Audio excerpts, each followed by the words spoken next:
The story that I have for you has a formulaic beginning, then it takes a grisly turn and leads to a disappointing conclusion.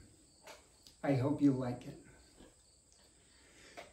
In days of yore and times long gone before, far in the east there lived a king of kings by the name of Scheherazade. Now, Scheherazade had but one wife, whom he loved after a fashion. But over time, he put more energy into expanding his own power than he did in cultivating his relationship. And there came a time when he was to depart on yet another foreign mission. The caravan of camels was waiting outside when he realized that he had forgotten something back in the royal bedchamber. So he went down the long arched hallway and he burst into his room to find his wife in the arms of another man.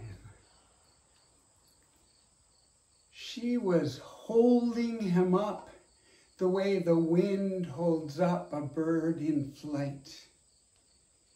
She was embracing him the way the buttonhole embraces the button. Scheherazade flew into a towering rage and unsheathed his scimitar, and in 2 blinks of an eye, he had lopped off both their heads.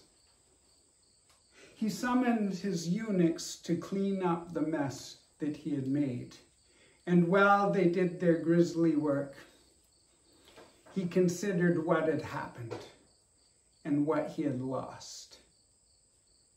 And he came to the realization that he would never again trust a woman.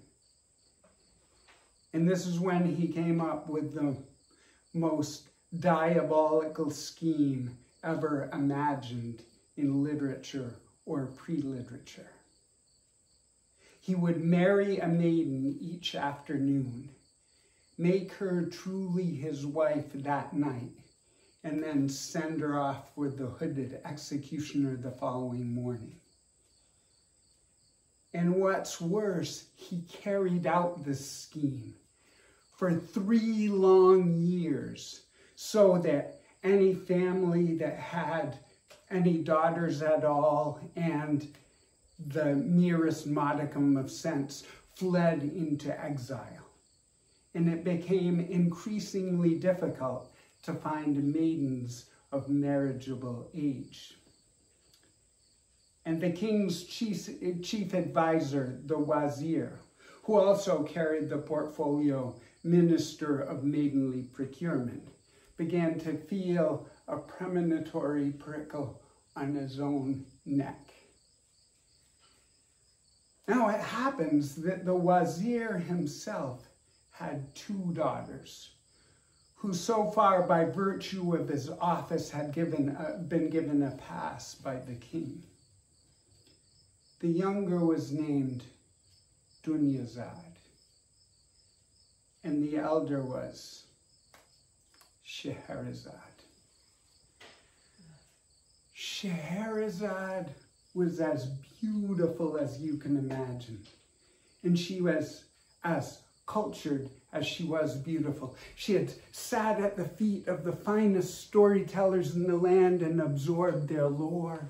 She had immersed herself in poetry of all the languages of the region, and she could recite long passages at the drop of a hat. So people were always following her around, dropping hats to watch her do it. She had studied mathematics and all of the sciences.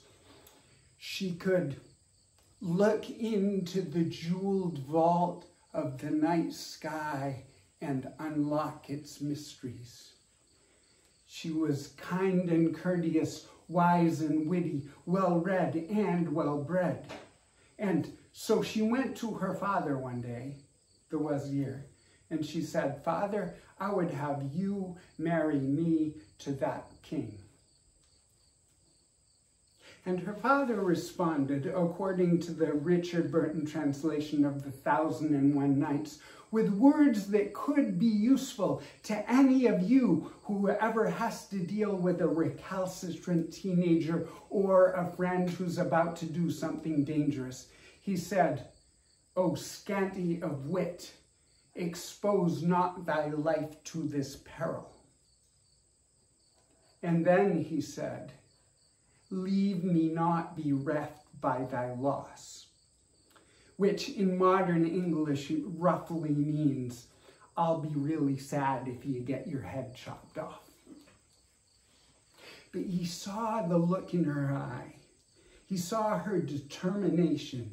He knew she could take care of herself. He knew he had raised her to make her own way. So reluctantly, he gave her his blessing. And in due time, she was married to that king. And after they had been married, but before they went into the royal bedchamber, she called her sister to her and said, "Dunyazad, when we have been in the bedchamber for a while, and then a while more, come and call out at the door and ask me to tell a story to while away the last hours of our last night together. And I shall tell thee a tale that shall be our deliverance, inshallah." So her sister did as she said. And it happens that the king was lying there awake. Apparently he was open to some other form of diversion, so he welcomed Dunyazad in, and Scheherazade began to tell. She told a story that lasted all through the darkest hours of the night, until the first rays of morning were lighting up the golden threads on the tapestry on the bedchamber wall. And the story was not yet finished. So the king granted her another day of life that she could finish the story the following night, which she did. But that second night, when morning came, she finished it and then she began another. And that following morning, she left the second story perched atop another cliff. And that's how it went for 1001 nights. Scheherazade created a storied panorama for as long as the king had killed. She told stories of wit and wisdom and wonder and adventure, some of which you've heard. Ali Baba and the 40 Thieves, Aladdin and his magical lamp, the tales of the voyages of Sinbad.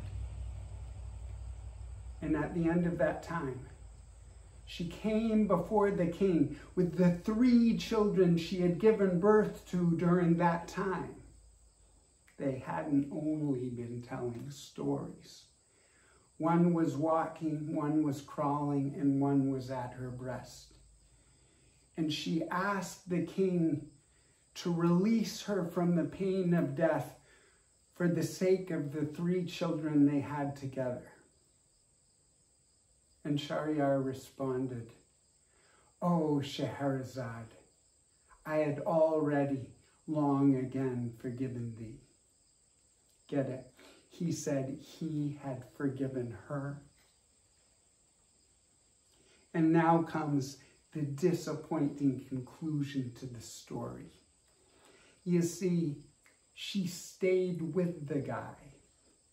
They had another wedding for real that lasted 7 long days with tables piled high with all the bounty of the land and all manner of libations. There were all the finest kinds of entertainment, storytellers and musicians and mimes and mountebanks, whatever they are, all to distract us from the uncomfortable fact that she stayed with this man.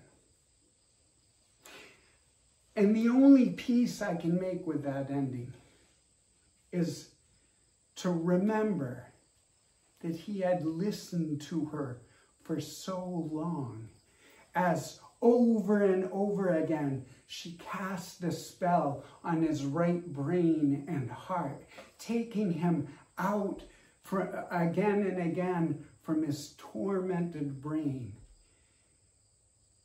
She changed him. She transformed him. She transmogrified him into another person entirely, or at least another character. Such is the potential of storytelling.